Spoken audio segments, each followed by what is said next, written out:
नमस्ते बिहार, मैं हूं आपके साथ शिप्रा झा। कोरोना को लेकर आज बड़ी बैठक होने वाली है। पीएम नरेंद्र मोदी की राज्यों के मुख्यमंत्रियों के साथ ये बैठक होगी। ये बैठक बेहद ही अहम मानी जा रही है। कोरोना के साथ टीकाकरण पर चर्चा की जाएगी। तो बड़ी खबर आपको बता रहे हैं, पीएम की मुख्यमंत्रियों के साथ आज अहम बैठक होनी है। कोरोना के साथ टीकाकरण पर चर्चा की जाएगी।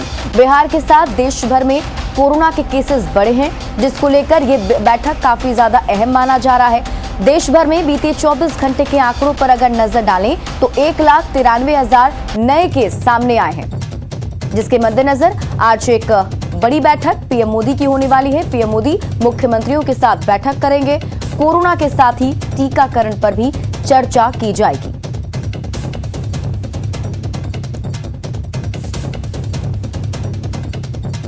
तो देश भर में 24 घंटे में 1,93,000 नए केस सामने आए हैं। बिहार समेत पूरे देश में लगातार कोरोना का संक्रमण बढ़ता जा रहा है, जिसके बाद से लगातार सरकार जो है उस पर कंट्रोल करने के लिए कोशिश कर रही है और एक एक करके उन चीजों पर पॉइंट आउट किया जा रहा है जहां से संक्रमण को रोका जा सके। बिहार के साथ देश का कोरोना अपडेट क्या है, अब हम आपको वो भी बता देते हैं। देश भर में अगर 24 घंटे के आंकड़ों पर आप नजर डालेंगे तो 1,93,000 नए केस सामने आए हैं। ये बीते 24 घंटे का आंकड़ा है। 24 घंटे में कोरोना से 442 लोगों की मौत हो गई है। बिहार की बात की जाए तो 24 घंटे में 6,414 नए केस सामने आए हैं। बिहार के 39 में से सिर्फ 3 जिले ऐसे हैं जहां 20 से कम केस हैं।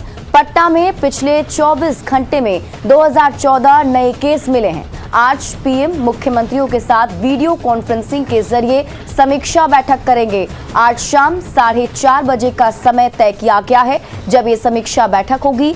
बिहार में मौजूदा हालात को देखते हुए क्राइसिस मैनेजमेंट ग्रुप की बैठक हुई। फिलहाल कोरोना गाइडलाइन में कोई बदलाव का फैसला तो नहीं लिया गया है। मतलब ये कि जो पुरानी गाइडलाइन पहले से चली आ रही है बिहार में, आपको उसी का पालन करना होगा। अब देखिए बिहार में कैसे कोरोना की रफ्तार बढ़ी है, हम आपको वो बताते हैं। 8 जनवरी को बिहार में 4,526 मरीज मिले थे। ग्राफ के जरिए आपको समझाने की कोशिश कर रहे हैं वो आंकड़ा कैसे संक्रमण तेजी से फैल रहा है। 9 जनवरी की बात की जाए तो 5,022 मरीज मिले थे। 10 जनवरी को ये आंकड़ा थोड़ा कम होकर 4,737 हुआ तो 11 जनवरी को 5,908 मरीज मिले और 12 जनवरी को आंकड़ा बढ़कर 6,413 हो गया है। देश भर में खासकर दिल्ली, मुंबई जैसे बड़े शहरों में कोरोना की रफ्तार काफी तेज है। एहतियातन कई तरह की पाबंदी भी लगाई गई है। लिहाजा बिहार काम करने वाले लोगों को दिमाग में 2 साल पहले वाली तस्वीर आने लगी है। लिहाजा लोग एक बार फिर से बिहार का रुख करने लगे हैं।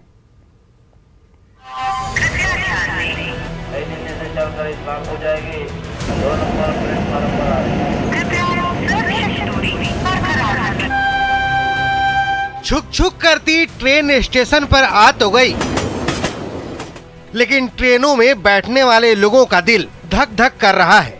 मोटरी गेठरी बाल बच्चों के साथ बिहार लौटने वाले ये वो लोग हैं जो दूसरी लहर की मार के बाद बड़ी हिम्मत जुटाकर परदेश कमाने गए थे, लेकिन तीसरी लहर ने एक बार फिर ऐसा बेहाल कर दिया कि पांव बरबस घर की ओर लौटने लगे। आप तस्वीरों में देख सकते हैं किस तरीके से लोग जो हैं वो ठच भरे हुए हैं और कहीं ना कहीं उन्हें वापस से लॉकडाउन लगने की जो आशंका है वो उनके मन में है और उसको लेकर के वो काफ़ी डरे हुए हैं, भयभीत हैं। इस वजह से आप देख सकते हैं जगह खाली नहीं है, नीचे बैठकर लोग आ रहे हैं मगर आ रहे हैं वापस अपने घर की ओर लौट रहे हैं, क्योंकि जो उनकी तकलीफ़ें हैं कोरोना की वजह से उनको वो लग रहा है कि स्थिति भयावह एक बार फिर से हो, उसके पहले वो अपने घर की ओर लौटना चाहते हैं। दिल्ली, मुंबई, अंबाला जैसे बड़े शहरों में कोरोना विस्फोट ने एक बार फिर अपनी कर्मभूमि से उखाड़ दिया। पटना स्टेशन ही नहीं, बिहार के दूसरे रेलवे स्टेशनों पर भी अलग अलग हिस्सों से लोग बिहार पहुंच रहे हैं। ये है अररिया स्टेशन की तस्वीर, जहां पंजाब हरियाणा से लोग अपने घर लौटे हैं। लौटने वाले लोगों के शब्द भले ही अलग हों, लेकिन असल वजह बस एक है, पिछली बार की तरह लॉकडाउन का डर। हम अम्बाला से आ रहे हैं, मजदूर हैं, काम करके आ रहे हैं। क्या काम करते थे वहाँ? हम लोग काम कर रहे हैं पेंट का। पेंट का? जी सर। किस वजह से आए हैं? लॉकडाउन का डर से? लॉकडाउन की वजह से आए हैं सर, वहाँ से अम्बाला खेती बाड़ी का काम कर। खेती बाड़ी का? तो क्या लॉकडाउन का डर था इसलिए आ गए क्या? हाँ, लॉकडाउन का डर था इसीलिए आए। पहली और दूसरी लहर के खतरे को देखते हुए डर लाजमी है, क्योंकि देश में पिछले 24 घंटे में 1,93,000 नए कोरोना के केस मिले हैं और 442 लोगों की मौत हुई है। दिल्ली, मुंबई जैसे शहरों में कोरोना ब्लास्ट हो रहा है और पाबंदियां भी लगातार बढ़ती चली जा रही हैं। पटना से न्यूज़ 18 के लिए रितु रोहिणी और अररिया से सतीश कुमार की रिपोर्ट। कोरोना के बढ़ते केस की वजह से स्कूल बंद कर दिया गया है, लेकिन 50% शिक्षकों को स्कूल आना है और बच्चों को ऑनलाइन पढ़ाना है। हालांकि सरकारी स्कूलों में ऐसा होता नहीं दिख रहा। दूसरी तरफ शिक्षण संस्थानों के बंद हो जाने से प्राइवेट स्कूल और कोचिंग क्लास लेने वाले शिक्षकों के लिए परेशानी बढ़ गई है। स्कूल में लटका ताला और बाहर खेलते बच्चों की ये तस्वीर पटना के प्राथमिक विद्यालय सरदार पटेल गोलंबर की है। कोरोना की वजह से सरकार ने स्कूलों को बंद जरूर करा दिया है, लेकिन स्कूलों में ताला नहीं लगाना है। 50% शिक्षकों को रोज स्कूल आना है और बच्चों को ऑनलाइन पढ़ाना है, लेकिन ऐसे स्कूल के शिक्षक ड्यूटी से नदारद हैं और बच्चे खेल में मस्त। इस वक्त घड़ी में 2 बज रहे हैं और हम राजधानी पटना के प्राथमिक विद्यालय सरदार पटेल गोलंबर गर्दनीबाग पहुंचे हैं। लेकिन स्कूल में देखिए कि सभी कमरे में ताला जड़े हुए हैं। शिक्षक स्कूल में नहीं है। जो स्कूली बच्चे हैं जिन्हें ऑनलाइन शिक्षा देनी है, वो बच्चे या तो बैडमिंटन खेल रहे हैं, पतंग उड़ा रहे हैं या गोली खेल रहे हैं। क्या खेल रहे हो बुआ? क्या खेल रहे हो? छुर। अच्छा, खेल लिए। मास्टर साहब कहाँ हैं? मास्टर साहब सब घर पर। स्कूल नहीं आते हैं? आते हैं। कहाँ है? स्कूल में ताला बंद है। आज बंद है। कल आए थे। आज नहीं है। पढ़ाई करते हो? हाँ। कैसे पढ़ते हो? तो पढ़ते हैं, जो मैम कहती है पढ़ो तो पढ़ते हैं। मैम तो अभी है नहीं, अभी स्कूल तो बंद है। हाँ, मैम अभी घर पर है। तो ऑनलाइन पढ़ते हो? मोबाइल नहीं है तो कैसे ऑनलाइन पढ़े? एक बड़ी समस्या ये भी है कि बहुत से बच्चों के पास ना तो कंप्यूटर है और ना मोबाइल, तो वे ऑनलाइन क्लास करें तो करें कैसे? खैर, अब कोरोना की वजह से शिक्षण संस्थानों के बंद होने का एक दूसरा पहलू भी देख लीजिए। कोरोना की वजह से प्राइवेट स्कूल और कोचिंग भी बंद हैं, जिसकी वजह से प्राइवेट स्कूल के टीचर और कोचिंग के शिक्षकों की परेशानी बढ़ गई है। उन्हें समझ में नहीं आ रहा कि करें तो क्या करें। परेशानी उन छात्रों के सामने भी है जिनके इंटर और मैट्रिक के एग्जाम सर पर हैं और क्लासेस बंद हैं। कई छात्रों का कहना है कि हर जगह नेट कनेक्टिविटी उतनी अच्छी नहीं है कि मोबाइल से ऑनलाइन पढ़ाई कर सकें। सरकार ने जो फैसला लिया है वो सही है, लेकिन जिन विद्यार्थियों के बोर्ड के एग्जाम है उनके लिए सरकार को अलग से व्यवस्था करनी चाहिए थी। कोरोना ने लोगों की जिंदगी को बहुत ज्यादा प्रभावित किया है, बस परेशानियों की वजह अलग अलग हैं। प्राइवेट टीचर पढ़ाने के लिए परेशान हैं, तो सरकारी स्कूलों के टीचर ना पढ़ाकर भी परेशान हैं। न्यूज़ 18 के लिए पटना से रजनीश कुमार और मुजफ्फरपुर से प्रियांक सौरभ की रिपोर्ट। भोजपुर में बारिश के साथ ओलावृष्टि से ठंड बढ़ गई है। संदेश और सहार प्रखंड में जमकर ओले गिरे, जिसके कारण शिमला जैसी तस्वीरें देखने को मिली। ओलावृष्टि के कारण इलाके में ठंड बढ़ गई है। लोग अपने अपने घरों में दुबकने को मजबूर हैं।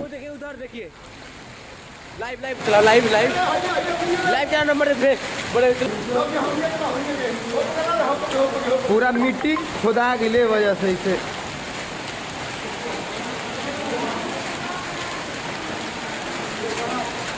और ये तस्वीरें हम आपको दिखा रहे हैं। देखिए किस तरीके से ओलावृष्टि हो रही है, बारिश के साथ ओलावृष्टि भी हो रही है और वो टुकड़े आपको तस्वीरों में दिखाई दे रहे होंगे। और इन सब से लोगों की मुश्किलें बढ़ गई हैं, क्योंकि अब टेम्परेचर और भी ज़्यादा नीचे गिर गया है, जिसकी वजह से ठंड बढ़ गई है। और लोग जो पहले से ही ठंड की मार झेल रहे थे, अब उनकी परेशानी और भी ज़्यादा बढ़ गई है। इन दिनों प्रदेश भर के किसान एक ओर जहां समय पर खाद नहीं मिलने से परेशान हैं, तो दूसरी तरफ कृषि विभाग के कुछ कमीशनखोर कर्मचारियों ने भी किसानों की परेशानी बढ़ा दी है। मधुबनी जिले में कृषि विभाग के ऐसे ही वसूलीबाज कर्मचारियों का एक वीडियो सोशल मीडिया में वायरल हो रहा है। हालांकि न्यूज 18 इस वायरल वीडियो की पुष्टि नहीं करता, लेकिन आपके टीवी स्क्रीन पर जो वीडियो दिख रहा है, आप उसमें साफ देख पा रहे हैं कि कृषि विभाग के वसूलीबाज कर्मचारी सरकार द्वारा भेजी गई फसल क्षति की राशि जारी करने के एवज में किसानों से अवैध वसूली कर रहे हैं। स्थानीय किसान और बिहार किसान कांग्रेस के अध्यक्ष हिमांशु कुमार का कहना है कि ये वीडियो मधुबनी जिले के मधवापुर प्रखंड स्थित बासुकी बिहारी उत्तरी पंचायत की है। इस वीडियो में किसानों से कमीशन लिया जा रहा है और जो शख्स कमीशन ले रहा है वो किसान सलाहकार घनश्याम सिंह बताया जा रहा है। 4,000 तक रुपया लेते हैं बाबा पैसा अभी रख भी है जो कहने का होना है। आए हम बाबा से छपा लेब ना, फिर ध्यान बबे त रहबे ना। हां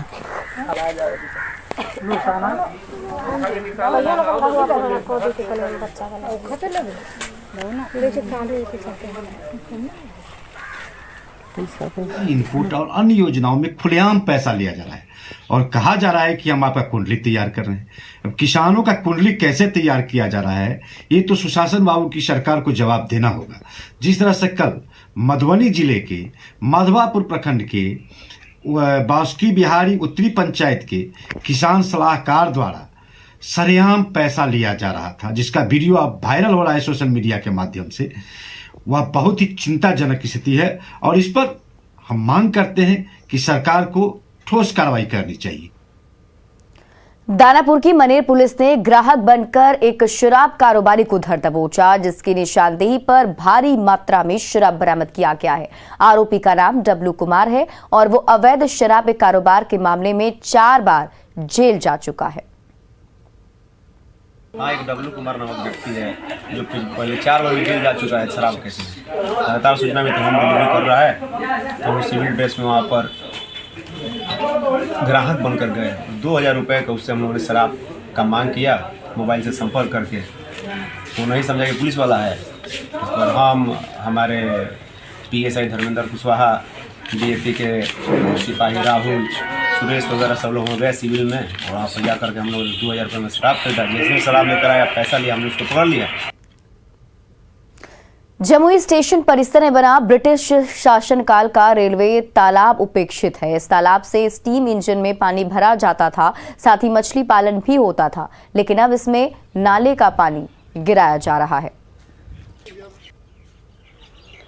जमुई स्टेशन के ठीक बगल में जो 2 नंबर प्लेटफॉर्म है, उसके ठीक बगल में अगर देखा जाए तो ब्रिटिश काल का बना हुआ एक तालाब है, बहुत बड़ा तालाब है जो रेलवे तालाब कहा जाता है। देख सकते हैं प्लेटफॉर्म नंबर 2 के ठीक बगल में दीवार के दूसरी तरफ हम दिखाना चाहेंगे, यह रेलवे तालाब है। इस रेलवे तालाब की खासियत थी कि एक समय था जब स्टीम इंजन चला करता था, मतलब ट्रेन का जब परिचालन स्टीम इंजन से होता था, तो स्टीम इंजन में पानी भरने के लिए इसी रेलवे तालाब का इस्तेमाल होता था और यहीं के पानी से स्टीम इंजन में भरा जाता था और फिर ट्रेन चलता था। लेकिन देखा जाए तो आज इस तालाब का क्या हाल है। जमुई स्टेशन के ठीक बगल में देख सकते हैं कि यह तालाब है, रेलवे तालाब, जो स्टीम इंजन, कहने का मतलब ब्रिटिश काल में बना हुआ वो रेलवे तालाब आज किस अवस्था में तस्वीर सामने है, जहां न तो जल जीवन हरियाली का ख्याल रखा जा रहा है, न जल संरक्षण हो रहा है। आसपास के जो घर हैं वहाँ के गंदे पानी गिर रहे हैं।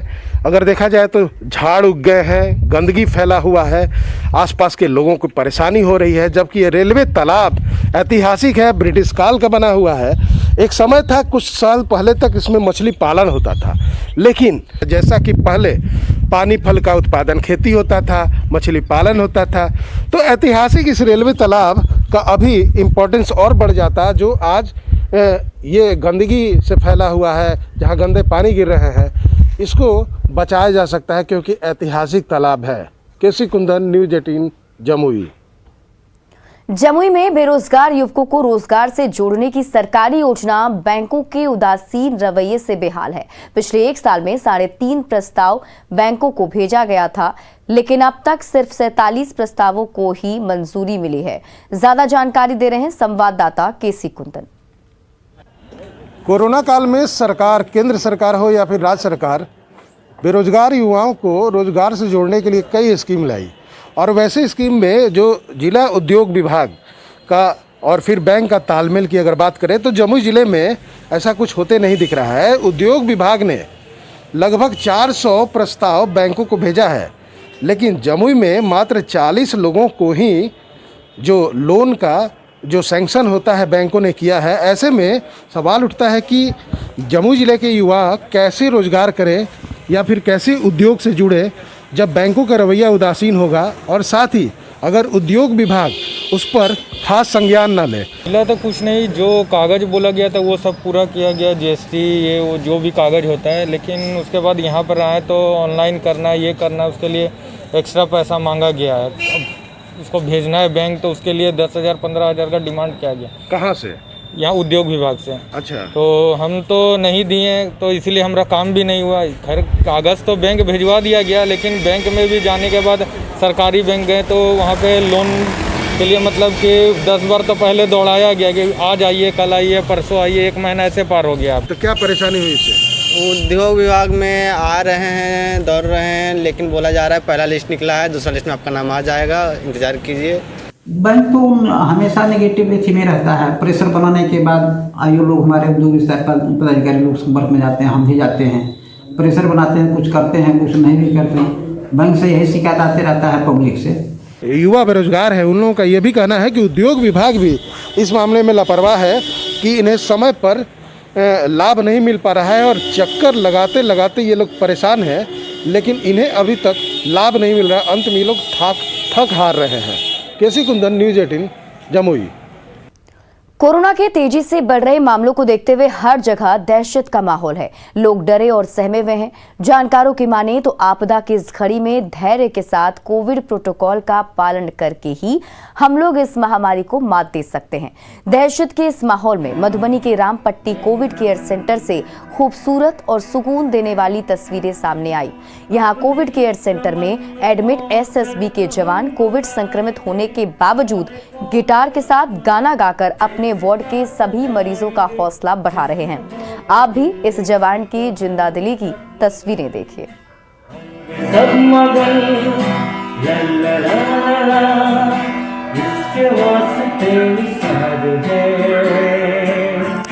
मेरा तन मेरा मन, ए वतन ए वतन ए वतन, जान मन जान मन। और फिलहाल इस बुलेटिन में अभी के लिए बस इतना ही, लेकिन न्यूज़ 18 बिहार झारखंड पर खबरों का सिलसिला लगातार जारी है।